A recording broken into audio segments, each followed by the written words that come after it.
ദൈവത്തിന്റെ തിരുഹൃദയത്തിൽ മറഞ്ഞിരുന്ന മർമ്മമാണ് സഭ. യേശുക്രിസ്തുവിന്റെ കാൽവറിയിലെ പരമയാഗത്തിൽ പുതിയ നിയമസഭ വെളിപ്പെടുന്നു. പഴയ നിയമത്തിൽ നിരവധി ആലങ്കാരിക ഭാഷയിൽ സഭയെക്കുറിച്ച് നിഴലായി രേഖപ്പെടുത്തിയിട്ടുണ്ട്. ഉത്തമഗീത വ്യാഖ്യാനത്തിലൂടെ രക്ഷ, മാനസാന്തരം, സ്നാനം, വിശുദ്ധ ജീവിതം, നിത്യത തുടങ്ങിയ അലംഘനീയ ദൈവിക ഉപദേശ സത്യങ്ങൾ ഈ സന്ദേശത്തിലൂടെ നമുക്ക് ആധികാരികമായി ശ്രമിക്കാം. അഭിഷേകത്താലും പരിശുദ്ധാത്മ ശക്തിയാലും നിരവധി രാജ്യങ്ങളിൽ യേശുവിനെ പ്രസംഗിക്കുന്ന അനുഗ്രഹീത പ്രഭാഷകൻ റവറൻഡ് സൈമൺ ചാക്കോ ദൈവിക സന്ദേശം നമ്മോട് അറിയിക്കുന്നു. ദയവായി പ്രാർത്ഥനയോടെ ശ്രമിച്ചാലും. കടും തൂക്കിന്റെ മറവിലെ പ്രാവേ,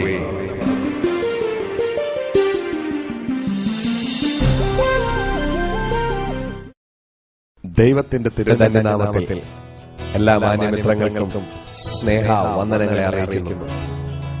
യേശുക്രിസ്തുവിന്റെ സാക്ഷ്യവും ദൈവത്തിന്റെ വചനവുമായി ഇന്ന് നിങ്ങളെ സന്ധിക്കുവാൻ ദൈവം തന്ന നല്ല സന്ദർഭത്തിന് ഒരിക്കൽ കൂടെ സകല ബഹുമാനവും സകല സ്തോത്രവും സകല പുകഴ്ചയും അവിടുത്തേക്ക് അർപ്പിച്ചുകൊണ്ട് തിരുവചന ചിന്തയിലേക്ക് പ്രവേശിക്കുകയാണ്. അല്പനേരത്തെ തിരുവചന ധ്യാനത്തിനായി നമ്മുടെ സവിശേഷ ചിന്തയ്ക്കായി വിശുദ്ധ വേദപുസ്തകത്തിൽ നിന്ന് പഴയ നിയമത്തിൽ ഉത്തമഗീതം 2-ാം അധ്യായം 14-ാം വാക്യം. ഉത്തമഗീതം 2-ാം അധ്യായം 14-ാം വാക്യം. പാറയുടെ പിളർപ്പിലും കടുത്തൂക്കിന്റെ മറവിലും ഇരിക്കുന്ന എന്റെ പ്രാവേ, നിന്റെ മുഖം ഞാനൊന്ന് കാണട്ടെ, നിന്റെ സ്വരം ഒന്ന് കേൾക്കട്ടെ. നിന്റെ സ്വരം ഇമ്പമുള്ളതും നിന്റെ മുഖം സൗന്ദര്യമുള്ളതുമാകുന്നു. ഒരു നിമിഷം കണ്ണുകളടയ്ക്കാൻ നമുക്ക് പ്രാർത്ഥിക്കാം.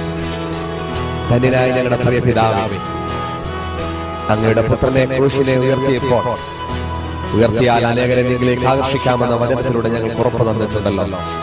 കർത്താവേ, ഈ വചനം അനേകരുടെ ഹൃദയങ്ങളിൽ ജീവന്റെ വിത്തായി തീരുവാൻ, നിത്യതയ്ക്ക് കൂട്ടവകാശിയാക്കുവാൻ പരിശുദ്ധാത്മാവ് ഇടയാക്കേണ്ടതിനായി പ്രാർത്ഥിക്കുന്നു. സകലവും നന്നായി ചെയ്ത ദൈവകരങ്ങളിൽ കേൾപ്പിക്കുന്നു. വചനത്തിന്റെ ശക്തി വെളിപ്പെടുത്തുന്നതിനായി സ്തോത്രം. വചന കേൾവികൾ തന്നെ രോഗികൾ സൗഖ്യമാകട്ടെ. ഈ വചന കേൾവിൽ തന്നെ ഭാവികൾ മാനസാന്തരത്തിലേക്ക് വരട്ടെ. ഈ വചന കേൾവിൽ തന്നെ അങ്ങയോട് ഒരു വിടുതലായി നിലവിളിക്കുന്നതിന്റെ കുഞ്ഞുങ്ങൾക്ക് ഇപ്പോൾ ആ വിടുതൽ സംഭവിക്കട്ടെ. അങ്ങനെ ചെയ്യുന്നതിനായി നന്ദി കർത്താവേ, യേശുവിൻ നാമത്തിൽ തന്നെ ആമേൻ. പാറയുടെ പിളർപ്പിലും കടുംതൂക്കിന്റെ മറവിലും ഇരിക്കുന്ന എന്റെ പ്രാവേ, നിന്റെ മുഖം ഞാനൊന്ന് കാണട്ടെ, നിന്റെ സ്വരം ഞാനൊന്ന് കേൾക്കട്ടെ. നിന്റെ മുഖം സൗന്ദര്യമുള്ളതും നിന്റെ സ്വരം ഇമ്പമുള്ളതുമാണ്. ഉത്തമഗീതം, ഉത്തമമായ ഗീതം. ഇത്രയും ഉത്തമമായ ഒരു ഗീതം തിരുവചനത്തിൽ ഇല്ല തന്നെ. ശലോമോൻ രാജാവ് എഴുതിയ നിരവധി ഗീതങ്ങളിൽ ശ്രേഷ്ഠമായ ഈ ഗീതത്തെ ആദ്യകാലങ്ങളിൽ വിശുദ്ധ വേദപുസ്തകത്തിൽ അംഗീകരിച്ചിരുന്നില്ല. അതിന്റെ അർത്ഥം 65 പുസ്തകങ്ങളെ ഉണ്ടായിരുന്നു. പിന്നെ പിതാക്കന്മാർ കാനൂനികമായി കൂടി ഉത്തമഗീതത്തെ അപഗ്രഥിച്ചപ്പോൾ ഇതിലെ പരാമർശ വ്യക്തികൾ, ഇതിലൊരു മണവാളനുണ്ട്, ഒരു ഇടയച്ചക്കൻ, ഒരു മണവാട്ടിയുണ്ട്, ഒരു ഇടയ പെൺകുട്ടി. മണവാളൻ ഇടയച്ചക്കൻ മണവാളനായ ക്രിസ്തുവാണെന്നും ഇടയ പെൺകുട്ടി മണവാട്ടിയെ സഭയാണെന്നും അലിഗോറിക്കലായി ആലങ്കാരികമായി അതിനെ വിവക്ഷിച്ചിരിക്കുകയാണെന്നും തിരിച്ചറിഞ്ഞ് അവർ കാനോനികമായി ഉത്തമഗീതത്തെ കൂടെ 65+1=66 എന്ന് ചേർത്തായി വിശുദ്ധ വേദപുസ്തകം നമ്മുടെ കയ്യിൽ കിട്ടിയിരിക്കുന്നത്.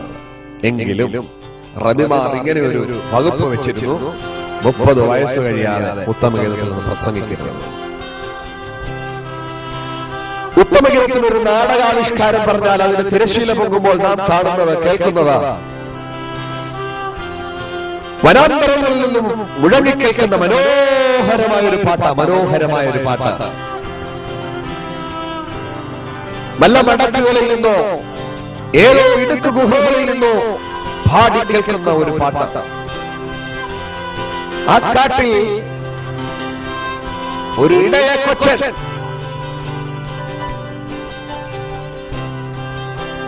അവൻ ഈ പാട്ടിന്റെ മാധുര്യത്തിന്റെ ഉറവിടം തേടി ചെന്നു. കാര്യം കേട്ട പാട്ടിന് ഇത്ര മാധുര്യമെങ്കിൽ കേൾക്കാത്തതിന് ഇനി എത്രയധികം മാധുര്യമുണ്ടാകാം.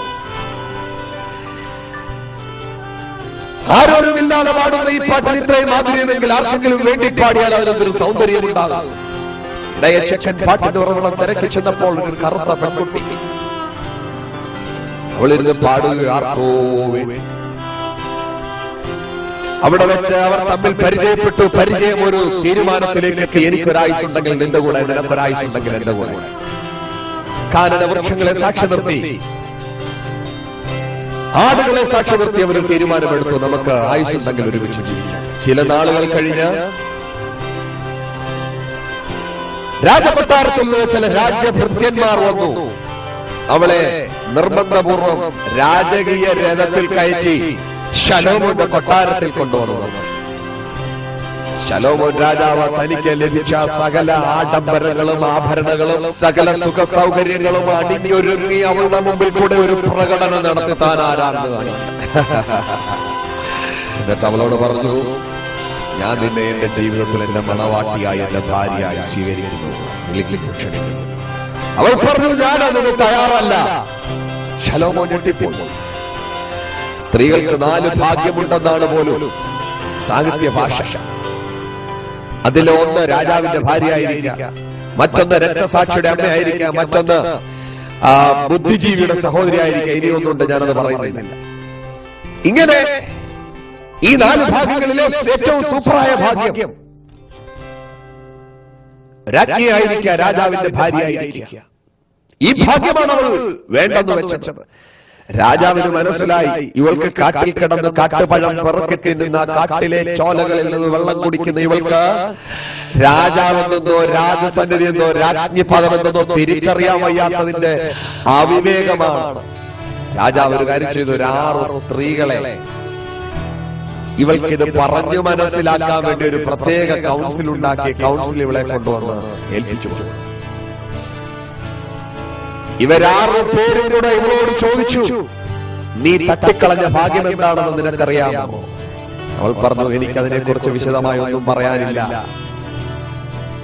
ഞാൻ എന്റെ പ്രിയനുള്ളവനാ. ഞാൻ മറ്റൊരുത്തരുമായി നിശ്ചയം ചെയ്തിരിക്കുകയാ. മറ്റൊരുത്തന് വേണ്ടി ഞാൻ എന്റെ ആയുസ് മാറ്റി വെച്ചിരിക്കുകയാ. ഞാൻ എന്റെ തീരുമാനത്തിൽ നിന്ന് മാറണം. ഈ 6 പേരെ കുറിച്ച് KV സൈമൺ സാറ് പാടുന്നുണ്ട്. അദ്ദേഹം പറയുന്നത്, ഇവർ6 പേര് പരാനുകൂല, പതിദോഷഭാഷിണി, അഗ്രാസിനി, അന്യഗ്രഹപ്രവേശിനി, സ്വയമർദ്ദചോരോണി. ഇങ്ങനൊരു 5-6 പേര്. ഇവരാരൊക്കെയാ? സത്യം പറഞ്ഞാൽ എനിക്ക് വലിയ പിടിയൊന്നുമില്ല. ചിലരൊക്കെ നോട്ട് പറയാം. പരാനുകൂല, അവൾ എപ്പോഴും ഭർത്താവിന് അനുകൂലമായി സംസാരിക്കത്തില്ല, വല്ലവർക്കും അനുകൂലമായി സംസാരിക്കുന്നു. ഭർത്താവ് ചെറിയ പ്രതിസന്ധിയിൽ വന്നാൽ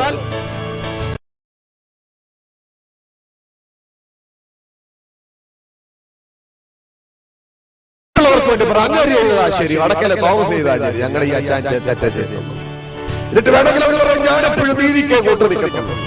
എന്നെ കേൾക്കുന്ന സഹോദരി, നീതിക്ക് ന്യായത്തിന് കൂട്ടു നിൽക്കാൻ ഇവിടെ കോടതി പോലീസ് സ്റ്റേഷൻ ഉണ്ട്. നിന്നെ വെച്ചിരിക്കുന്ന ഭർത്താവിന് കൂട്ടു നിൽക്കാൻ നീതി ന്യായമൊക്കെ കോടതിയിൽ പോലീസ് സ്റ്റേഷൻ പറഞ്ഞു. പതിദോഷഭാഷിണി, ഭർത്താവ് അവള് വാക്കെടുത്ത ഭർത്താവിന്റെ ദോഷമേ പറഞ്ഞിട്ടുള്ളൂ. ആ തോമച്ചായനാ കൊള്ളാവുന്നത്. അങ്ങേര് പറയുന്നത് അതുപോലൊക്കെ വേണം. അങ്ങേര് എപ്പോഴും ഭർത്താവിന്റെ കുറ്റമേ പറയുന്നത്. അവളെ ഇതല്ലേ 2 പറഞ്ഞപ്പോഴേ നിങ്ങൾ പറയാം, മതി മതി, ഇങ്ങനെ 5-6 ഇവരുടെ കാര്യം. ഇവരെല്ലാം കൂടെ കൂടി വട്ടം വരുന്ന ഇവളോട് പറഞ്ഞു പോലും ഈ കാണിക്കുന്ന ജീവിതത്തിലെ വലിയ അബദ്ധങ്ങളിൽ ഒന്നാണ്. അവള് പറഞ്ഞു, ഞാൻ എന്റെ പ്രിയനായി ഓർന്നിരിക്കപ്പെട്ടവളാ. അവര് ചോദിച്ചു, ആരാ നിന്റെ പ്രിയൻ? ആ നിൽക്കുന്ന പട്ടാളക്കാരനേക്കാൾ നെഞ്ചുവിരിവുണ്ടോ? ആ നിൽക്കുന്ന സുഖനായ മന്ത്രിയേക്കാളും സുന്ദരനാണോ? ആ നിൽക്കുന്ന ആ രാജഭൃത്യനേക്കാളും ഉയരമുണ്ടോ? ഞങ്ങളുടെ രാജഗുരുവിനേക്കാളും വിവരമുണ്ടോ? ശലോമോനേക്കാളും മിടുക്കനാണോ? അവള് പറഞ്ഞു, നിങ്ങൾ ഇങ്ങനെ 1, 2, 3, 4 അവനേക്കാൾ ഇവനേക്കാൾ എന്ന് പറഞ്ഞ് വെറുതെ ബുദ്ധിമുട്ടണ്ട. നിങ്ങൾ 9,999 അല്ല, 10,000 പേരെ കൊണ്ടുവന്ന് നിർത്തിയതോട് ചോദിച്ചിട്ട് അവനേക്കാൾ മിടുക്കനാണോ, ഇവനേക്കാൾ സുന്ദരനാണോ, അവനേക്കാൾ നെഞ്ചുവിരിവുണ്ടോ, ഇതിനേക്കാൾ പുരുഷത്വമുണ്ടോ എന്നോട് ചോദിച്ചാൽ എനിക്ക് മറുപടി അറിയുള്ളൂ. എന്റെ പ്രിയൻ ഈ ചോപ്പുള്ളത് 10,000ങ്ങളിൽ അവൻ സുന്ദരനാണ്. ഇത് പറയാനുള്ള ആഗ്രഹമുണ്ടാകണം നിനക്ക് മണവാട്ടി. ക്രിസ്തുവിനെ കുറിച്ച് പറയുക. ലോകത്തിന്റെ ഇമ്പങ്ങൾ നിന്നെ മാടി വിളിക്കുമ്പോൾ ഇത് പറയാനുള്ള ധൈര്യമുണ്ടാകണം. അവൾക്ക് മനസ്സിലായി, ശലോമോന് മനസ്സിലായി, അവളുടെ ഇഷ്ടത്തോഴനോടുള്ള അവളുടെ ആർത്തി, സ്നേഹം അതികഠിനമാണ്, അത് പൊട്ടിക്കാൻ പറ്റില്ല. ശലോമോൻ രാജാവ് അവളുടെ അടുക്കിലേക്ക് ചെന്നു. എങ്ങനെ ചെന്നറിയാമോ? താൻ വേഷം മാറി പഴയ ഇടയച്ചക്കനായി. ഒരിക്കൽ നായാട്ടിന് പോയപ്പോൾ ഇടയച്ചക്കന്റെ വേഷത്തിൽ പോയി കണ്ടുമുട്ടിയതായി പെൺകുട്ടിയെ. താൻ അതിന് വേഷം മാറി ചെറുക്കനായി അവളുടെ മുമ്പിൽ ചെന്നപ്പോൾ അവൾക്ക് മനസ്സിലായി, ഇവനെയാണ് ഞാൻ അവിടെ വെച്ചിട്ടുണ്ട്. അവിടെ വെച്ച് അവൻ വലങ്കൈ കൊടുത്ത് അവളെ രാജഗൃഹത്തിലേക്ക് തന്റെ പത്നിയായി ക്ഷണിക്കുന്നു. ഇതോടെ കഥയുടെ പര്യവസാനമാകുന്നു. അനേകം വ്യാഖ്യാനങ്ങളിൽ ഒരു വ്യാഖ്യാനമാണ് ഞാനിവിടെ പറഞ്ഞത്. ഇതിനിടയിൽ മണവാളനും മണവാട്ടിയും തമ്മിലുള്ള അവരുടെ സംസാരത്തിലെ, അല്ലെങ്കിൽ ഇടയച്ചക്കനും ഇടയ പെൺകുട്ടിയും തമ്മിലുള്ള സംസാരത്തിലെ ഒരു പദമാണ് നാം വായിച്ചു കേട്ടത്. കടന്തൂക്കിന്റെ മറവിലും പാറയുടെ പിളർപ്പിലും ഇരിക്കുന്ന എന്റെ പ്രാവി, നിന്റെ മുഖം ഞാനൊന്ന് കാണട്ടെ, നിന്റെ സ്വരം ഞാനൊന്ന് കേൾക്കട്ടെ. നിന്റെ മുഖം സൗന്ദര്യമുള്ളതും നിന്റെ സ്വരം ഇമ്പമുള്ളതും. ഇവിടെ ഒരു പ്രസക്തമായ ചോദ്യമുണ്ട്. കടന്തൂക്കിന്റെ മറവിലും പാറയുടെ പിളർപ്പിലും ഇരിക്കുന്ന എന്റെ പ്രാവി. അവിടെ എന്തോ ഒരു പന്തുകേട് തോന്നുന്നില്ലേ? സാധാരണ പ്രാക്കളൊക്കെ കടന്തൂക്കിന്റെ മറവിലാണോ ഇരിക്കുന്നത്? പാറയുടെ പിളർപ്പിലാണോ ഇരിക്കുന്നത്? അല്ല. നമുക്കറിയാം, നമ്മുടെ നാട്ടിലെ നല്ല 4 നില കെട്ടിടമുണ്ടെങ്കിൽ, നല്ല 4 നില കടകളുണ്ടെങ്കിൽ, അല്ലെങ്കിൽ നല്ല മാർബിൾ കെട്ടിടങ്ങളൊക്കെ ഉണ്ടെങ്കിൽ, അതിന്റെയൊക്കെ ഉയരങ്ങളിൽ വളരെ മനോഹരമായ ഇടങ്ങളിൽ മാത്രമേ പ്രാക്കൾ കൂടുകൂട്ടാറുള്ളൂ. പക്ഷേ ഇവിടുത്തെ പ്രശ്നം, ഈ പ്രാവിരിക്കുന്നത് നഗരമധ്യങ്ങളിലല്ല, ഉയർന്ന കെട്ടിടങ്ങളിലല്ല, മാർബിൾ സൗധങ്ങളിലല്ല, പ്രത്യേക നാടുവിട്ട ദേശവിട്ട ആ പാറയുടെ പിളർപ്പുകളിൽ, കടന്തൂക്കിന്റെ മറവിൽ. എന്റെ ഭാവനയുടെ ലോകത്ത് ഞാൻ ഈ പ്രാവിന്റെ കൂടെ കുറച്ചു നേരം പോയി നോക്കി. ഈ പ്രാവിനെ കണ്ടെത്തി ഞാൻ അതിനോട് ചോദിച്ചു, എന്തുകൊണ്ടാ പ്രാവ്, ഞങ്ങളുടെ നാട്ടിലെ പ്രാവൊക്കെ നല്ല സ്ഥിതിയിൽ നിൽക്കുമ്പോൾ നീ മാത്രമേ കടന്തൂക്കിന്റെ മറവിലിരുന്ന് കുറുകെ ജനങ്ങൾ. തന്റെ ഇളം ചുണ്ടുകൊണ്ട് എന്നെ തോണ്ടിയെടുത്ത് കാണിച്ച ഒരു തിരുവചന ഭാഗം ഞാൻ ഇവിടെ വായിച്ച കേൾപ്പിക്കുന്നു. ലേവ്യ പുസ്തകം 14-ാം അധ്യായം 49 മുതൽ 53 വരെയുള്ള വാക്യങ്ങൾ. അപ്പോൾ അവൻ വീട് ശുചീകരിക്കേണ്ടതിന് 2 പക്ഷി, ദേവദാരു, ചുവപ്പ് നൂൽ, ഈസോപ്പ് എന്നിവയെടുത്തു. ഒരു പക്ഷിയെ മൺപാത്രത്തിലുള്ള ഉറവ് വെള്ളത്തിൽ മീതെ അറുക്കണം. പിന്നെ ദേവദാരു, ഈസോപ്പ്, ചുവപ്പ് നൂൽ, ജീവനുള്ള പക്ഷി എന്നിവയെ എടുത്ത് അറുത്ത പക്ഷിയുടെ രക്തത്തിലും ഉറവ വെള്ളത്തിലും മുക്കി വീട്ടിന്മേൽ 7 പ്രാവശ്യം തളിക്കണം. പക്ഷിയുടെ രക്തം, ഉറവ് വെള്ളം, ജീവനുള്ള പക്ഷി, ദേവദാരു, ഈസോപ്പ്, ചുവപ്പ് നൂൽ എന്നിവയെ കൊണ്ട് വീട് ശുചീകരിക്കണം. ജീവനുള്ള പക്ഷിയെ പട്ടണത്തിന് പുറത്ത് വെളിയിൽ വിടണം. അങ്ങനെ വീടിന് വേണ്ടി പ്രായശ്ചിത്തം കഴിക്കണം. ഇസ്രായേലിൽ ഒരു വീടിന് കുഷ്ഠം വന്നാൽ ആ വീടിനെ ശുചീകരിക്കുന്ന കർമ്മമാണ് നാം ഇവിടെ വായിച്ചത്. ഇസ്രായേലിൽ സാധാരണ മനുഷ്യന് കുഷ്ഠം വരും, ആലയത്തിന് കുഷ്ഠം വരും, വീടിന് കുഷ്ഠം വരും. പക്ഷെ ലെപ്രസി ഓഫീസർ പുരോഹിതനാണ്. ഒരു മനുഷ്യന്റെ ശരീരത്തിൽ അകാരണമായ ഒരു വടു കണ്ടാൽ, അസാധാരണമായ വടു കണ്ടാൽ, പിന്നെ അവനെ ആരും തുടരുത്, പിന്നെ അവനെ ഭവനത്തിൽ കയറ്റരുത്. അവൻ പുരോഹിതനെ തന്നെ താൻ കാണിക്കണം. പുരോഹിതനാണ് തീരുമാനിക്കുന്നത് ഇത് സാധാരണ വടുവാണോ കുഷ്ഠത്തിന്റെ ലക്ഷണമാണോ. കുഷ്ഠം വന്നവന്റെ കാര്യം കഷ്ടം. ഒരു വീടിന്റെ ഭിത്തി ഇളകി തുടങ്ങിയാൽ, അതിന്റെ കട്ടയ്ക്ക് ഇഷ്ടികയ്ക്ക് നിറം മാറി തുടങ്ങിയാൽ, അതിൽ നിന്ന് ഇഷ്ടികയിൽ നിന്ന് മണ്ണിടിഞ്ഞ് വീഴാൻ തുടങ്ങിയാൽ, പിന്നെ വീട്ടിൽ കയറരുത്, പുരോഹിതനെ ചെന്ന് വിളിച്ചോണ്ട് വരണം. പുരോഹിതൻ വന്ന് വീട് കാണണം. അങ്ങനെ ആ വീടിന് കുഷ്ഠമുണ്ടോ എന്ന് തീരുമാനിച്ചാൽ പിന്നെ അതിനെ ശുചീകരിക്കുന്ന ഒരു കർമ്മം, അതിന് ചില നടപടികളുണ്ട്. ചിലപ്പോൾ അത്രയിടത്ത് ഇടിച്ച് പൊളിച്ച് കളയാൻ പറയും, ചിലപ്പോൾ അത്ര അത് കുഴപ്പമില്ലെന്ന് പുരോഹിതൻ പറയും. പുരോഹിതൻ അറിയാം, തന്റെ ഉറിയും തുമ്പിയും വെച്ച് ദൈവസന്നിധിയിൽ നിൽക്കുമ്പോൾ അറിയാം ഈ വീടിന് കുഷ്ഠമുണ്ടോ ഇല്ലയോ. അങ്ങനെ കുഷ്ഠം സംഭവിച്ച ഒരു വീടിനെ ശുചീകരിക്കുന്ന കർമ്മം, ആ വീടിന്റെ കുമ്മായക്കൂട്ട് ഇഷ്ടികയൊക്കെ ഇടിച്ചു കളഞ്ഞ ശേഷം, വൃത്തിയാക്കിയ ശേഷം ശുചീകരിക്കുന്ന കർമ്മത്തെ കുറിച്ച് അവിടെ എഴുതിയിരിക്കുന്നത്. വീട് ശുചീകരിക്കേണ്ടതിന് 2 പക്ഷി വേണം, ഈസോപ്പ്, ചുവപ്പ് നൂൽ, ദേവദാരു എന്നിവ എടുക്കണം. എന്നിട്ട് അവയെ ഉറവ് വെള്ളം, ഇത്രയും സാധനങ്ങൾ അടുത്തുണ്ടാവണം.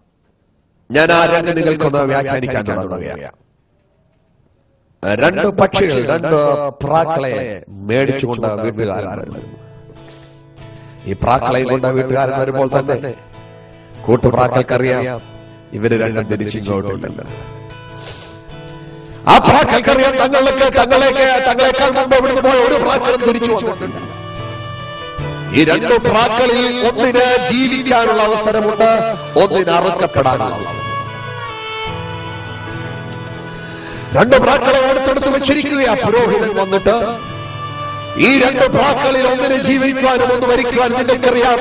ഒരു ടോസ് നിങ്ങൾ ഒരു നാണയം മുകളിലോട്ടിട്ടാൽ അതിന്റെ ഒന്നുകിൽ അശോക ചക്രമില്ലെങ്കിൽ അതിന്റെ നമ്പർ നിങ്ങൾക്ക് കിട്ടും. അതായത് 50-50%, 50% സാധ്യത ജീവിക്കുവാൻ, 50% സാധ്യത അറുക്കപ്പെടുവാൻ. പുരോഹിതൻ ഈ രണ്ട് പ്രാക്കളെ നോക്കിക്കൊണ്ടിരിക്കുകയാണ്. ദേവാലയത്തിലേക്ക് പോകുന്ന പ്രാക്കൾക്കൊക്കെ ഒരു മരണഭീതിയാണ്. അവർ രണ്ടുമെങ്കിലും തമ്മിൽ നോക്കി നിൽക്കുക. ആരുടെ മേലാണോ പിടി വീഴുന്നത്, ആരാണോ പുരോഹിതൻ പിടിക്കുന്നത്, തന്റെ കൈ തന്നെ വലം കഴിച്ചെന്ന് 7 പ്രാവിന്റെ മേലാണോ വീഴുന്നത്, അത് അറുക്കപ്പെടണം. മരണത്തിന് മുമ്പിൽ നിമിഷം എണ്ണി നിൽക്കുമ്പോ പുരോഹിതന്റെ വലം കൈ നേരെ നീട്ടി ആ രണ്ടെണ്ണത്തിൽ ഒന്നിന് സ്വാഭാവികമായും അതിന്റെ പ്രാവിൽ പ്രാവിനെ ആയിരിക്കും തന്റെ വലം കൈ കൊണ്ട് പിടിക്കുക. വലം കൈ കൊണ്ട് പിടിച്ചു കഴിഞ്ഞാൽ പിന്നെ അതിന് ഇടം കൈയിൽ ചോർത്ത് വരും. അതിന്റെ ചിറകുകൾ അനക്കാൻ കഴിയാതെ കാലും ഉടലും ബലിഷ്ഠമായി പുരോഹിതൻ തന്റെ ഇടം കൈയിൽ ഇങ്ങനെ മുറുകെ പിടിച്ചിരിക്കും. പുരോഹിതന്റെ വലം കൈ തന്റെ ഇണപ്രാവിന്റെ മേൽ വീണപ്പോൾ തന്നെ ജീവനോടെ ഇരിക്കുന്ന മറ്റേ പക്ഷി പറയും, പുരോഹിതന്റെ കൈ എന്റെ ഇണപ്രാവിന്റെ മേൽ വീണതുകൊണ്ട് ഞാൻ രക്ഷപ്പെട്ടു. എന്താ സുഹൃത്തെ രക്ഷ എന്ന് പറയുന്നത്? അത് വേദശാസ്ത്രത്തിന്റെ തലമുറ കീറി വ്യാഖ്യാനിക്കേണ്ട ഒരു സന്ദേശമല്ല. നിനക്കുമേൽ നിന്റെ മേൽ വീഴേണ്ടുന്ന ദൈവകോപത്തിന്റെ കൈ, നിന്റെ മേൽ വീഴേണ്ടുന്ന ദൈവകോപത്തിന്റെ ന്യായവിധിയുടെ വാൾ നിനക്ക് പകരം നിന്റെ ഇണയേറ്റെടുത്തതാണ്. അന്നേരം നിനക്ക് ലഭിക്കുന്ന ജീവന്റെ പേരാണ് രക്ഷ. പുരോഹിതൻ ഈ രണ്ട് പ്രാവിനെ വേർതിരിച്ച് തന്റെ ഇണപ്രാവിൽ ആൺപ്രാവിനെ കൈകളിൽ ഒതുക്കി പിടിച്ചിട്ട് പിന്നെ ചെയ്യുന്നത് ഇതിന്റെ തലയിറക്കുക എന്നുള്ളതാണ്. തലയിറക്കുന്നതിന് കൊടുത്തിരിക്കുന്ന പ്രമാണം കത്തി ഉപയോഗിക്കാൻ പാടില്ല. പിന്നെ എന്ത് ചെയ്യണം? അത് പിരിക്കണം. ഒരു കൈ കൊണ്ട് ഉടൽ അനങ്ങാതെ പിടിച്ചിട്ട് മറ്റേ കൈ കൊണ്ട് പുരോഹിതന്റെ തല പിടിച്ച് തിരിക്കാൻ തുടങ്ങും. നട്ടയിൽ ബോൾട്ട് തിരിയുന്നത് പോലെ ഇതിന്റെ കൈ പുരോഹിതൻ ഈ പ്രാവിന്റെ തല തിരിക്കാൻ തുടങ്ങും. തിരിച്ച സ്വാഭാവികമായി കുറുകിയ തലയുള്ള ഇതിന്റെ കഴുത്ത് കുറുകി വളരെ ചെറുതായി കഴിയുമ്പോൾ, ഇനിയും പിരിയാനില്ലെന്ന് കണ്ടു കഴിയുമ്പോൾ ഓരോ വട്ടവും ഇണപ്രാവ് കാട്ടി പുരോഹിതൻ ഇതിന്റെ തല പിരിഞ്ഞു കറങ്ങുമ്പോൾ ഒരു സത്യം നാം തിരിച്ചറിയണം. ഇണപ്രാവ് പറയുന്നൊരു മറുപടിയുണ്ട്, നിനക്ക് വേണ്ടി ഞാനിത് പിടിക്കപ്പെട്ടു. ഈ ഓരോ പിരിച്ചിലും ഓരോ കറക്കവും അത് നിന്റേതായിരുന്നു, എന്നാൽ എന്നെ പിടിച്ചത് കൊണ്ട് ഞാനത് വഹിക്കുകയാണ്. പിരിഞ്ഞ് തീരെ ചെറുതായ തല പുരോഹിതൻ ഒരിക്കൽ കൂടെ ബലിഷ്ഠമായ ഉടലിൽ മുറുകെ പിടിച്ച ശേഷം തന്റെ വലത് കൈകൊണ്ട് ഉടലും തലയും തമ്മിൽ വലിച്ചകച്ചും പിരിച്ചു മാറ്റി അനങ്ങുവാൻ പോലും കഴിയാതെ പുരോഹിതന്റെ ബലിഷ്ഠമായ കരങ്ങൾ കുളിരുന്ന് തല പിരിഞ്ഞു പറയപ്പെട്ട തോർത്ത് പിരിയുന്നത് പോലെ പിരിയപ്പെട്ട തലയിൽ നിന്ന് തല എടുത്ത് ദൂരെറിഞ്ഞ ശേഷം ഉടലിൽ നിന്ന് ചാപ്പിൽ തുറന്നു വിട്ട പോലെ വെള്ളം ചീച്ചൊഴുകും. ആ വെള്ളത്തെ, ആ രക്തത്തെ പുരോഹിതൻ ഒരു വെള്ളത്തിലേക്ക്, ഒരു പാത്രത്തിലേക്ക് പിടിക്കുകയാണ്.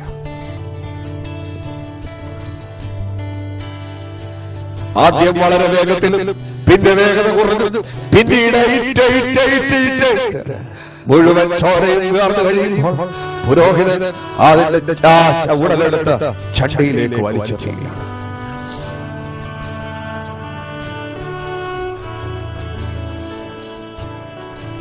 ഇതെല്ലാം കണ്ടുകൊണ്ട് ഇണപ്രാവോടെ നോക്കുന്നു. ഈ സംഭവം എവിടെയാണ് നടന്നതെന്നറിയാമോ? ഈ സംഭവം നടന്നത് 2000 വർഷങ്ങൾക്ക് മുമ്പ് കാൽവറിയുടെ ഗിരിമുകളിൽ. മാനവജാതിയുടെ പാപത്തിന്റെ പരിഹാരത്തിനായി ദൈവത്തിന്റെ പുത്രൻ ഈ താഴെ ലോകത്തിലേക്ക് ഇറങ്ങി വന്നു. പീലാത്തോസിന്റെ അരമനയിൽ വെച്ച് പിടിക്കപ്പെട്ടവൻ, ഗമരായ കളത്തിലടി കൊള്ളപ്പെട്ടവൻ, പച്ചപ്പൈമ്പര കുരിശുമായി നടന്ന് ക്രൂശിലേക്ക് കയറി വിലാപ്പുറം കുത്തി തുറക്കപ്പെട്ടവൻ, തലയിൽ മുള്ളാടി കൊണ്ട് അടിക്കപ്പെട്ടവൻ, സീഫസ് പൈറസ് എന്ന് പറയുന്ന യഹൂദയിലെ തന്നെ ഒരു പ്രത്യേക പ്രവിശ്യയിൽ ഉണ്ടാകുന്ന വളരെ കട്ടി കൂടിയ മുൾച്ചെടി അതെടുത്ത് യേശുവിന്റെ തലയിൽ അടിച്ചു കയറ്റി 9 ഇഞ്ച് നീളമുള്ള മൂന്നാണികളിൽ തലനും വലകളും ചേർത്തടിച്ചൊരു തടിയിലെ യേശുവിനെ മലർത്തി കിടത്തി 2 കൈകളും വലിച്ചു ചേർത്ത് അവന്റെ കൈകളിൽ ആടിയടിച്ചു, കാലുകളിൽ ആടിയടിച്ച് ശരീരം പട്ടാളക്കാർ ഒരു കയറിൽ തൂക്കി ആ കുരിശോടുകൂടെ ഒരു കല്ലാവിലേക്ക് ആ ശരീരം വെട്ടി താഴ്ത്തിയിടുമ്പോ മനുഷ്യനും ദൈവത്തിനും മധ്യേ നിനക്ക് വേണ്ടി തൂങ്ങുന്ന, നിനക്ക് വേണ്ടി പിടഞ്ഞു മരിക്കുന്ന ഇണപ്രാവ് യേശു ക്രിസ്തുവിന്റെ രംഗമാണ് നാം അവിടെ കാണുന്നത്. അതിനുശേഷം പുരോഹിതൻ ഈ സോപ്പ ചുവപ്പ് നൂൽ ദേവദാരു എന്ന് എടുത്തിട്ട് ജീവനുള്ള പക്ഷിയെ കൂടെ ചേർത്ത് പിടിച്ചിട്ട് ഉറവ വെള്ളത്തിന്റെ നിറം മാറിയപ്പോൾ അതിന് രക്തനിറമായി. ആ രക്തത്തിലേക്ക് തന്റെ ഇടപ്രാവിന്റെ ചങ്കിലെ ചുടുനിടത്തിലേക്ക് പുരോഹിതൻ ഈ പ്രാവിനെ ജീവനോടെ മുറുക്കി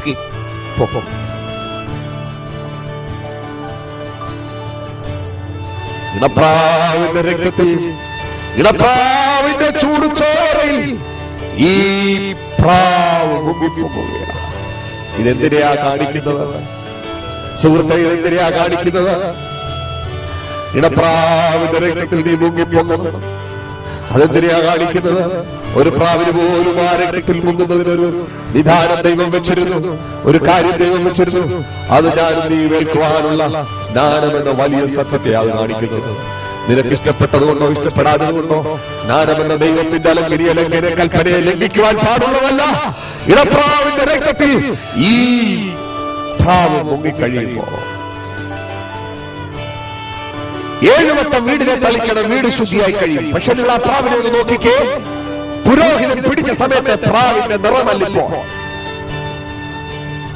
രക്തത്തിൽ മുങ്ങിയ പ്രാവിന്റെ ഫെദറിൽ, തൂവലിൽ രക്തനിറമായി. പുരോഹിതൻ പിടിച്ചപ്പോഴുള്ള ഗ്ലിറ്ററിംഗ് ഗ്ലേസി ഫെദർ അല്ലിപ്പോഴുള്ളത് പിന്നെയോ ബ്ലഡ് സ്റ്റെയിൻഡ്, ചുവന്ന കറുത്തതുപോലെയുള്ള രക്തത്തിന്റെ നിറമാ തൂവലുകളിലായി പോയി. പിന്നെ ഈ പ്രാവിനെ പുരോഹിതൻ നേരെ നടന്ന് പാളയത്തിനു വെളിയിൽ കൊണ്ടുവന്ന് പറത്തിവിടണം. ആ പ്രാവിന്റെ പുരോഹിതന്റെ കയ്യിൽ നിന്ന് പൊങ്ങിക്കഴിഞ്ഞാൽ പിന്നെ 2 ചാൻസ് ഉണ്ട്. ഒന്നുകിൽ അവന് പാളയത്തിന് പുറത്തേക്ക് പറക്കാം, ഇല്ലെങ്കിൽ അവന് പാളയത്തിനകത്തേക്ക് പറക്കാം. പക്ഷേ രക്തത്തിൽ മുങ്ങപ്പെട്ട പ്രാവ് സ്വാഭാവികമായി പാളയത്തിനകത്തേക്ക് വരികയില്ല. സുഹൃത്തെ, നിൽക്കുന്നിടത്ത് നിൽക്കുന്നതല്ല ശരി, നിൽക്കേണ്ടിടത്തേക്ക് കയറി നിൽക്കുക. പ്രാവേ, നിനക്ക് മടങ്ങിപ്പോകുവാൻ അവസരമുണ്ടല്ലോ, നീ എന്തുകൊണ്ട് മടങ്ങിപ്പോകുന്നില്ല? പ്രാവിന്റെ മറുപടി, ഞാൻ അവിടെ നിങ്ങോട്ട് വന്നതുപോലെ അല്ലിപ്പോൾ എന്റെ ഇടപ്രാവിന്റെ മരണം ഞാൻ കണ്ടതാണ്. കൽവരി ക്രൂശിലെ യേശുവിന്റെ മരണം എന്റെ ഇടപ്രാവിന്റെ രക്തത്തിൽ ഞാൻ മുങ്ങിയതാണ്. അത് വിശുദ്ധ സ്നാനത്തിന് നിഴൽ. ഇനിയും ഈ പ്രാവ് കടുംദുഃഖിന്റെ മറവിലേക്ക് പറന്നു പോകുന്നതിന്റെ കാരണം 2ആണ്. ഒന്ന്, ഈ പ്രാവിന്റെ മേൽ കിടക്കുന്ന രക്തത്തിന്റെ ഗന്ധം പരന്തുകൾക്ക് വലിയ ഇഷ്ടമാണ്. അതുകൊണ്ട് പരന്തുകൾ റാഞ്ചി. 2, പ്രാവെന്ന് പേരുണ്ടെങ്കിലും നിറത്തിൽ പ്രാവല്ലാത്തതുകൊണ്ട് കൂടെയുള്ള പ്രാക്കൾ കൂടെ കൂട്ടത്തുമില്ല, ഇവ കൂടെ ചേർത്തുമില്ല. വിശുദ്ധിയുടെ മാനദണ്ഡം പ്രമാണത്തിന്റെ കൽപ്പനയിലെ പൂർണ്ണതയിലേക്ക് നീ പറന്നു മാറുകയാണ്. ഒരു പാട്ടുകാരൻ പാടി, നാട് വിട്ടു കൂട് വിട്ടു നാളെ കൂട്ടം വിട്ടു കാഠിന്യമാം ശോധനയിൽ യാനം ചെയ്തോരാ. ഇന്നൊത്തിരി അഡ്ജസ്റ്റ്മെന്റുകൾ ഉണ്ടായി, നിൽക്കുന്നിടത്ത് നിന്നാ മതിയെന്നുണ്ടായി. ഇന്ന് പകൽക്കാലം വചനത്തിൽ നിന്ന് ഞാൻ വിളിച്ചു പറയട്ടെ. രക്തത്താൽ പറയപ്പെട്ട പ്രാവേ, രക്തത്താൽ മുങ്ങിയ പ്രാവേ, നീ കടുംദുഃഖിന്റെ മറവിലേക്ക് പറന്നുപോയേ മതിയാകും. ലോകം നിനക്ക് ശാശ്വതമല്ല, ലോകത്തിന്റെ നിർത്തുകയില്ല. പറന്ന പ്രാവ് കടുംദുഃഖങ്ങളെ നിരത്തിപ്പോവുകയില്ല. കടുത്തൂക്കിന്റെ ഏതെങ്കിലും മറവിൽ പാറയുടെ പിളർന്നിരുന്ന് ഇപ്രാവിൽ കുറുകി ചരൽ, ഇപ്രാവിൽ കുറുകി ചരൽ, എന്റെ ഇടപ്രാവേ നീ എന്തു വരും, എന്റെ ഇടപ്രാവേ നീ എന്തു വരും. നമ്മുടെ ഇടപ്രാവിന് ഒരു പ്രത്യേകതയുണ്ട്. ഇവിടുത്തെ നേതാക്കന്മാരൊക്കെ മരിച്ചങ്ങോട്ട് പോകാൻ ജനിച്ചിങ്ങോട്ട് വന്നപ്പോ നമ്മുടെ യേശുവിന്റെ പ്രത്യേകത അറിയാമോ? തിരിച്ചിങ്ങോട്ട് വരാൻ അങ്ങോട്ട് പോയവനാണ്. ഹല്ലേലൂയ. എന്ന് പറഞ്ഞാൽ എന്താ? ഇവിടെ ഒത്തിരി മിടുക്കന്മാരുണ്ടായി, യുഗപ്രഭാവന്മാരുണ്ടായി, താത്വികാചാര്യന്മാരുണ്ടായി, ഉരുക്കു പല്ലുകൊണ്ട് ഉലകത്തെ ചവച്ചരയ്ക്കുന്ന കെങ്കേമന്മാരുണ്ടായി. അരിസ്റ്റോട്ടലും സോക്രട്ടീസും പ്ലേറ്റോയും നെപ്പോളിയൻ ബോണപ്പാർട്ടും ചാർലി മെയിനും അങ്ങനെ വേണ്ട ഒത്തിരി ഒത്തിരി വിവിധ രീതികളിലുള്ള രാഷ്ട്രീയ ആചാര്യന്മാരിവിടെ ഉണ്ടായി. അവരൊക്കെ ജനിച്ചിങ്ങോട്ട് വന്ന് ഒരു ദിവസം മരിച്ച് അങ്ങോട്ട് പോയപ്പോൾ നമ്മുടെ യേശുവിന്റെ പ്രത്യേകത എന്താണെന്നറിയാമോ? അവൻ തിരിച്ചിങ്ങോട്ട് വരാനായി മരണത്തെ ഉയർത്തെഴുന്നേറ്റ് അവൻ അങ്ങോട്ട് പോയിരിക്കുക.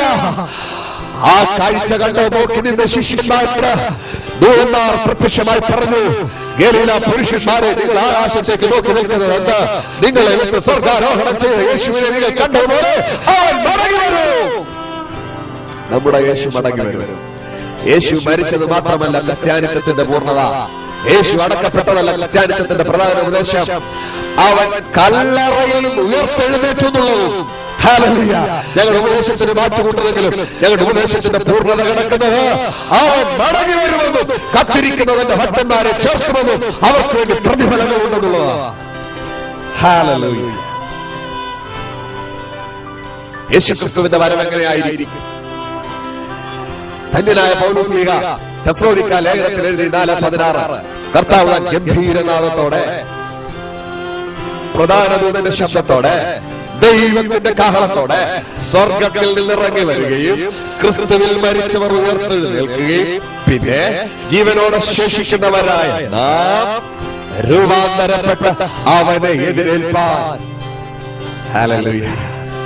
ധന്യനായ പൗലോസ്ലീഹയുടെ ഹൃദയത്തിലെ വലിയ ആഗ്രഹമായിരുന്നു താൻ ജീവനോടെ ഇരിക്കുമ്പോൾ. അതുകൊണ്ടാണ് താൻ എഴുതിയത് 1:15 വാക്യങ്ങൾ. ഞാനൊരു മർമ്മം നിങ്ങളോട് പറയാം, നാം എല്ലാവരും എതിരകൊള്ളുകയില്ല. തന്റെ ആഗ്രഹം താൻ ജീവിച്ചിരിക്കുമ്പോൾ. എന്റെ കൊച്ചു മനസ്സിന്റെ ആഗ്രഹം ഞാൻ വിളിച്ചു പറയട്ടെ, ഞാൻ ജീവിച്ചിരിക്കുമ്പോൾ എന്റെ അരുമനാഥന്മാർ എന്റെ പ്രാർത്ഥനാമുറിയിൽ ഞാൻ എന്റെ കർത്താവിനോട് പ്രാർത്ഥിക്കുന്ന ഒരു കാര്യമുണ്ട്. കർത്താവേ, ഈ തലമുറയിൽ നീ വന്നായിരുന്നെങ്കിൽ. So I would like to call this generation is a parousia generation. കർത്താവിന്റെ വരവിന്റെ തലമുറയാണിത്. ലോകം കാണാൻ പോകുന്ന ഏറ്റവും വലിയ സംഭവം, ഇനി ലോക ചരിത്രത്തിൽ സംഭവിക്കാൻ പോകുന്ന ഏറ്റവും വലിയ സംഭവം മൂന്നാം ലോകമഹായുദ്ധമല്ല, ഇനി നടക്കാൻ പോകുന്ന ഇന്ത്യയുടെ ആണവ പരീക്ഷണത്തിന്റെ അനന്തരഫലങ്ങളല്ല. ലോകം കാണാൻ പോകുന്ന ഏറ്റവും വലിയ സംഭവം വാനമേഘങ്ങളെ താണ്ടി നമ്മുടെ കർത്താവ് ഇറങ്ങി വരുമെന്നും വിശുദ്ധന്മാർ ഇവിടെന്ന് പറന്നു പോകുമെന്നുള്ള ആ വലിയ പ്രത്യാശയുടെ നാളുകളായത്. ഹല്ലേലൂയ. വേദപുസ്തകവും അനുദിനം പത്രവുമായി ചേർത്ത് വായിച്ചു നോക്ക്. വേദപുസ്തകം ഇന്നലെ പറഞ്ഞത് ഇവിടെ പത്രങ്ങൾ ഇന്ന് പറയുന്നത് മാത്രമേ ഉള്ളൂ. ഹല്ലേലൂയ. എന്ത് നാളെ നടക്കുമെന്ന് വിശുദ്ധ വേദപുസ്തകം പഠിപ്പിക്കുന്നു. ഹല്ലേലൂയ. കർത്താവിന്റെ വരവിന് അതിപ്രധാനമായ ഈ ശബ്ദങ്ങളുടെ അകമ്പടി ഉണ്ടാകുമ്പോൾ അതിലെ ഒരു ശബ്ദത്തെ ഞാനൊന്ന് ചെറുതായി വ്യാഖ്യാനിക്കാൻ ആഗ്രഹിക്കുകയാണ്. കർത്താവ് ഗംഭീരനാദത്തോടെ. എന്തായി ഗംഭീരനാദം എന്ന് പറഞ്ഞാൽ? വളരെ നമ്മുടെ നാട്ടിലൊക്കെ കല്യാണത്തിന് ഗംഭീരൻ സദ്യയായിരുന്നു പറയും. ഗംഭീരൻ വരവേൽപ്പെന്നൊക്കെ കേട്ടിട്ടുണ്ട്. എന്തായി ഗംഭീരൻ വരവേൽപ്പ്? എന്താ ഗംഭീര സദ്യ എന്ന് പറഞ്ഞാൽ എന്താ? സാധാരണ വളർന്നത് സദ്യയേക്കാൾ എന്തൊക്കെയോ വിഭവങ്ങൾ വിശേഷമായി വളർത്തിയിട്ടുണ്ട്. ഗംഭീര വരവേൽപ്പ് എന്ന് പറയുന്നത് സാധാരണത്തെക്കാൾ കൂടുതൽ ആൾക്കാരും കൂടുതൽ ആനകളും അമ്പാരിയും അങ്ങനെയുള്ള കാര്യങ്ങൾ ഗംഭീരമായ വരവേൽപ്പ്. അപ്പോൾ അസാധാരണമായ, സാധാരണത്തെക്കാൾ ഗംഭീര ശബ്ദം നമുക്കിങ്ങനെ പറയാം. അതിനെ അസാധാരണമായ, ഇല്ലെങ്കിൽ കുറെ കൂടെ മെച്ചമായ, ഉറച്ച ഗംഭീര ശബ്ദം എന്ന് പൗലോസ്ലീഹ എഴുതുമ്പോൾ ഈ പദത്തിന് യോഹന്നാനും മത്തായിയും എഴുതിയിരിക്കുന്ന ഉറക്കെയുള്ള ശബ്ദം. ഉറക്കെയുള്ള ശബ്ദം. നമ്മുടെ വാഴ്ത്തപ്പെട്ട കർത്താവ് ഈ ഭൂമിയിലായിരുന്നപ്പോൾ തന്റെ ജീവിതത്തിൽ ചരിത്രത്തിൽ 2 പ്രാവശ്യം ഈ ശബ്ദം ഉറക്കെയായതായി അവരെ രേഖപ്പെടുത്തിയിട്ടുണ്ട്. ഒന്നാമത് യേശുവിന്റെ ശബ്ദം ഉറക്കെയായത് ലാസറിന്റെ കല്ലറയിൽ. യോഹന്നാന്റെ സുവിശേഷം 11-ാം അധ്യായത്തിന്റെ 43-ാം വാക്യത്തിൽ നാം ഇങ്ങനെ വായിക്കുന്നു, യേശു ഉറക്കെ വിളിച്ചു, ലാസറേ പുറത്തു വരിക. എഴുതിയിരിക്കുന്ന പദം ഉറക്കെ വിളിച്ചു.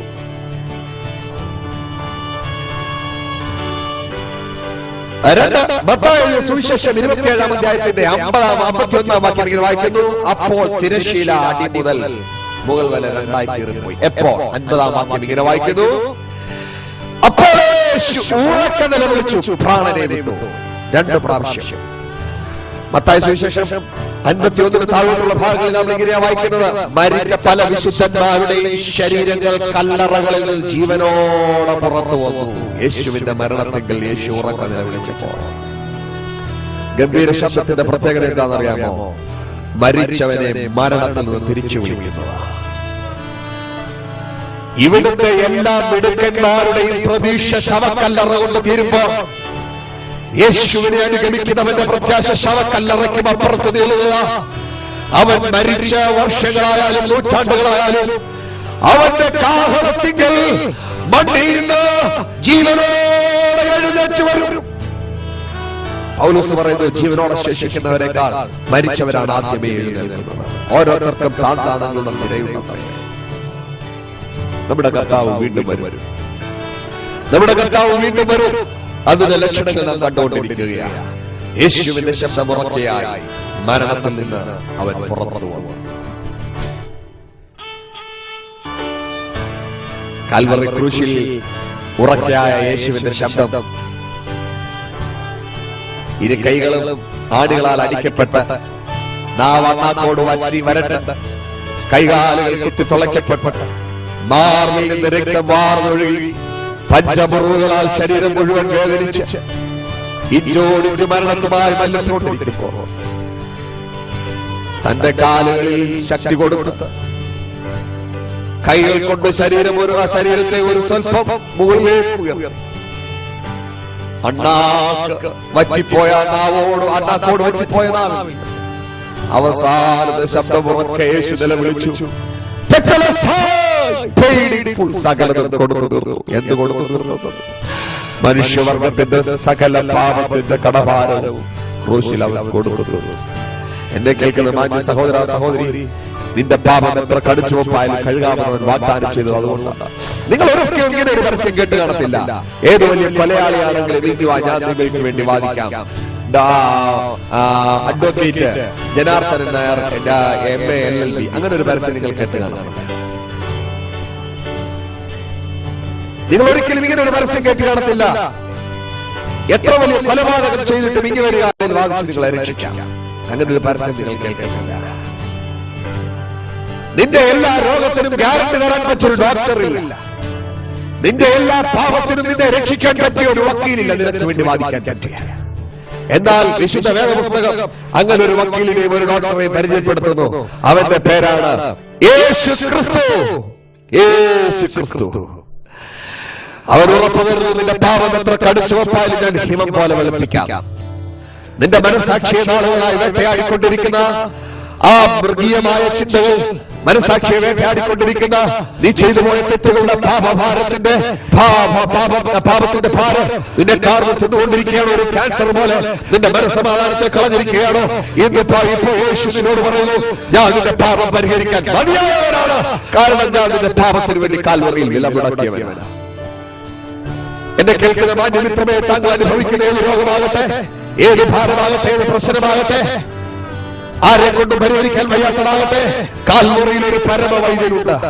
നിന്റെ രോഗത്തിന്റെ തീക്ഷ്ണത പറയുവാൻ ഡോക്ടർ MRI സ്കാൻ ചെയ്ത് കാണും, CT സ്കാൻ ചെയ്ത് കാണും, ബ്ലഡ് ഒക്കെ ടെസ്റ്റ് ചെയ്തിട്ട് അവര് പറഞ്ഞു കാണും ഹീമോഗ്ലോബിൻ കുറവാ, WBC കുറവാണ്, RBC കുറവാ. അതുകൊണ്ട് ഇന്ന കാരണങ്ങൾ കൊണ്ട് പ്രഷർ കൂടുതലാ, ഷുഗർ കൂടുതലാ, ഇന്ന കാരണങ്ങൾ കൊണ്ട് കരൾ പ്രവർത്തിക്കുന്നില്ല, ഇന്ന കാരണങ്ങൾ കൊണ്ട് ഇന്ന അവയവങ്ങൾ പ്രവർത്തിക്കുന്നില്ല, അതുകൊണ്ട് അധിക നാൾ ജീവിക്കാൻ സാധ്യതയില്ല. എന്നാൽ നിങ്ങളോട് ഞാൻ ഓർമ്മിപ്പിക്കട്ടെ, ഇവിടുത്തെ ലബോറട്ടറികളിൽ ഒന്നും ടെസ്റ്റ് ചെയ്യാത്ത, കണ്ണുനീര് ടെസ്റ്റ് ചെയ്യുന്ന ഒരു സ്ഥലമുണ്ട്. അത് കാൽവറി ക്രൂശിലാണ്. നിന്റെ ഹൃദയം പിടഞ്ഞ് ഉള്ളതൊന്ന് നീ ദൈവസന്നിധിയിൽ ചെന്ന് കർത്താവേ എന്നോട് ക്ഷമിക്കണമേ, എന്റെ രോഗത്തിൽ നിന്ന് മാറ്റണമേ എന്ന് നീ നിലവിളിച്ചാൽ കാൽവറിയിൽ ഒഴുകി വരുന്ന പുണ്യാഹ രക്തം ഇന്ന് നിന്നെ സൗഖ്യമാക്കുകയാണ്. ഈ വചന കേൾവിയിൽ തന്നെ അവൻ തന്റെ വചനമയച്ച് അവൻ തന്റെ വചനമയച്ച് അവനെ സൗഖ്യമാക്കുന്നു. ഇപ്പോൾ തന്നെ വചനം നിനക്ക് സൗഖ്യമായി വ്യാപരിക്കുക. തിരിച്ചറിയുവാൻ നിന്റെ അന്തരംഗത്തോട് പറ, യേശുവെ ആ സൗഖ്യത്തെ വിശ്വാസത്താൽ ഏറ്റെടുക്കരുത് പറ. അത് സംഭവിക്കാൻ തുടങ്ങി. ദൈവത്തിന്റെ പരിശുദ്ധാത്മാവ് പ്രത്യേകമായി താങ്കളെ തൊട്ടുകൊണ്ടിരിക്കുകയാണ്. ഇപ്പോഴൊരു പ്രത്യേക ദൈവിക സാന്നിധ്യങ്ങളുടെ വീടിനകത്ത് ഇറങ്ങിക്കൊണ്ടിരിക്കുക. കുഞ്ഞുങ്ങളെ കുറിച്ച് ഭാരപ്പെട്ടുകൊണ്ടിരിക്കുകയാണ്. വളർന്നിരിക്കുന്ന നിന്റെ കുഞ്ഞിന്റെ പ്രായം എന്റെ ദൈവത്തിന് അറിയാം. കൊടുത്തു വിട്ടിട്ടുള്ള കടഭാരങ്ങൾ എന്റെ ദൈവത്തിന് അറിയാം. നാളെ കുറിച്ചുള്ള നിന്റെ ചിന്തകൾ ദൈവത്തിന് അറിയാം. ഹല്ലേലൂയ. എങ്ങനെയാണ് അടുത്ത ദിവസം ഞാൻ എങ്ങനെയാണ് ആ കടക്കാരനോട് മറുപടി പറയുന്നത്, എങ്ങനെയാണ് ഞാൻ ആ ബാങ്ക് ജപ്തിക്കാരോട് ജപ്തി ചെയ്യാൻ വരുന്ന ബാങ്കുകാരോട് നിൽക്കേണ്ടത്, എങ്ങനെയാണ് ഈ തകർച്ചയെ നേരിടുന്നത് എനിക്കറിയില്ലത്. വേദനിച്ച് ഞരങ്ങി ഉരുകി തീരുകയാണോ? ഇന്ന് ദൈവത്തിന്റെ വചനം നിങ്ങളോട് സംസാരിക്കും. കാൽവറിയിൽ ഒഴുകി വരുന്ന യേശുവിന്റെ രക്തത്തിന് നിന്റെ പാപത്തെ മാത്രമല്ല നിന്റെ കടത്തെയും പരിഹരിക്കുവാൻ മാർഗമുണ്ട്. യേശുവിന്റെ അടുക്കൽ ചെന്ന് നിലവിളിച്ച് പറ, എനിക്ക് വേണ്ടി വിടുതൽ തരുന്ന ദൈവമേ ഇപ്പോൾ ഇറങ്ങി വരണമെന്ന് പ്രാർത്ഥിക്കാം. ചിലർ ചോദിക്കും, ദൈവം നൂലെ കെട്ടിത്തരുമോ? എന്റെ വിശ്വാസം ദൈവത്തിന് നിനക്ക് വേണ്ടി പ്രവർത്തിക്കാൻ നൂല് പോലും വേണ്ട സഹോദരൻ. അവൻ കാക്കയോട് കൽപ്പിക്കുന്നവനാ.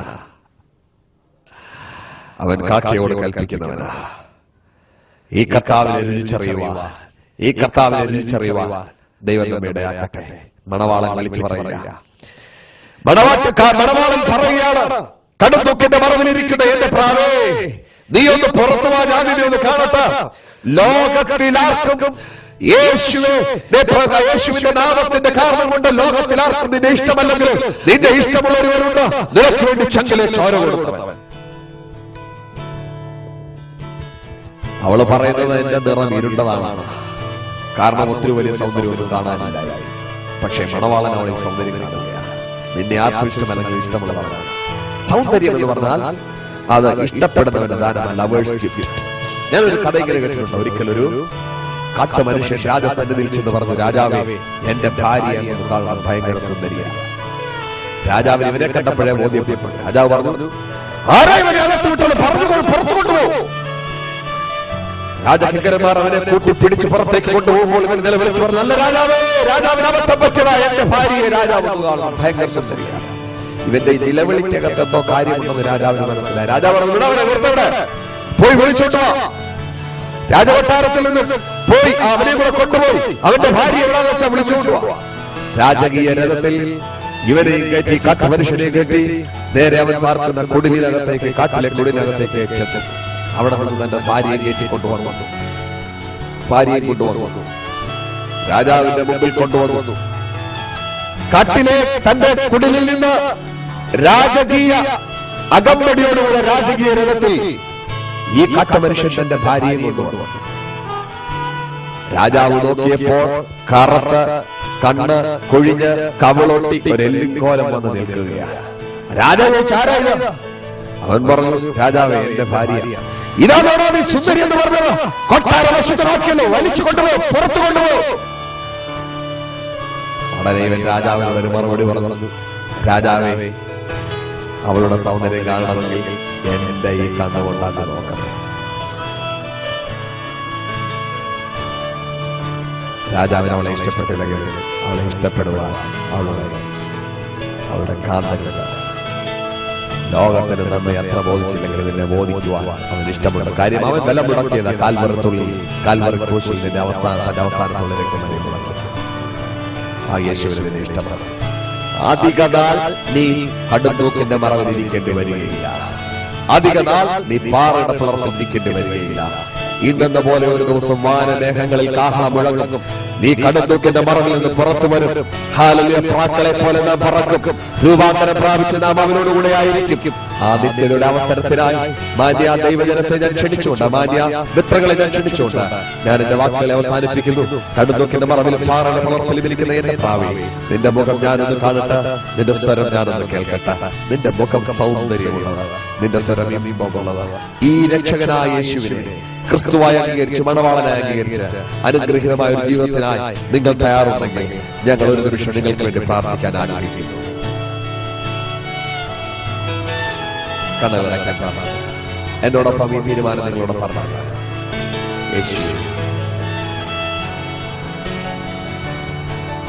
ഇന്ന് എന്നെ അങ്ങയുടെ മകനായി കൈക്കൊള്ളണമേ.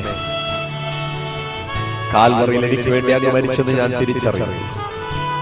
എന്റെ ശിഷ്ടായ സംഘയ്ക്ക് വേണ്ടി ജീവിക്കാൻ ഞാൻ ആഗ്രഹിക്കുന്നു. എന്റെ പേര് ജീവപുസ്തകത്തിൽ എഴുതുന്നതിനായി നന്ദി. അങ്ങയുടെ കൽപ്പന പൂർണ്ണത അനുസരിപ്പാൻ ഈ ദിവസങ്ങളിൽ എന്നെ സഹായിക്കണമേ.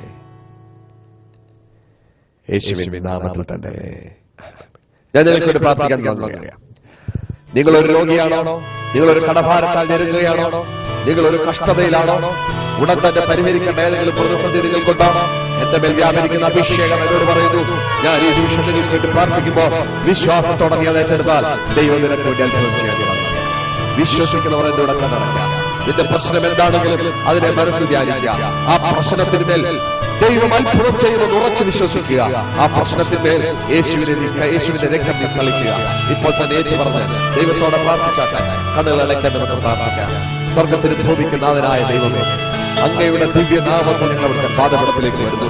ഹൃദയ തകർച്ചയോടെ, വേദനയോടെ, കർത്താവ് നിരാശയോടെ, ഇല്ലായ്മയോടെ, കഷ്ടതയോടെ, രോഗത്തോടെ അങ്ങയുടെ സന്നിധിയിലായിരിക്കുന്ന കർത്താവ് ഈ പ്രാർത്ഥിക്കുന്ന വിഷയത്തിന്മേൽ പരിശുദ്ധ റൂഹ ഇപ്പോൾ വ്യാപരിച്ചു തുടങ്ങട്ടെ. ദൈവാത്മാവ് ഇപ്പോൾ തന്നെ അവരുടെ ബന്ധനങ്ങൾ അഴിച്ചു തുടങ്ങണമേ. ഇപ്പോൾ തന്നെ അവരുടെ കടഭാരത്തിന് വേണ്ടി പരിശുദ്ധാത്മാവ് പ്രവർത്തിച്ചു തുടങ്ങണമേ. അവരുടെ രോഗത്തിന് മേൽ സ്വർഗത്തിലെ ദൈവത്തിന്റെ ദിവ്യമായ കരം, ക്രൂശിലെ രക്തത്തിന്റെ ശക്തി അവരുടെ രോഗത്തിന് ഇപ്പോൾ വ്യാപരിക്കേണ്ടതായി പ്രാർത്ഥിക്കുന്നു. ഹല്ലേലൂയ. അങ്ങയുടെ വചനം പറഞ്ഞതുപോലെ അങ്ങയുടെ അടിപ്പിടലുകളായ സൗഖ്യത്തെ ഏറ്റെടുക്കുക. ഈ ജനത്തെ സൗഖ്യത്തോടെ, ഈ ജനത്തെ മനസ്സമാധാനത്തോടെ നിത്യതയ്ക്കായി വേർതിരിക്കുന്നതിനായി സ്തോത്രം. തുടർന്ന് അവരുടെ ഓരോ ദിനചര്യകളിലും ക്രൂശിനോട് ചേർന്ന് ജീവിപ്പാനിടയാക്കിയ പ്രാർത്ഥന കേൾക്കുന്നതിനായി സ്തോത്രം. യേശുക്രിസ്തുവിന്റെ നാമത്തിൽ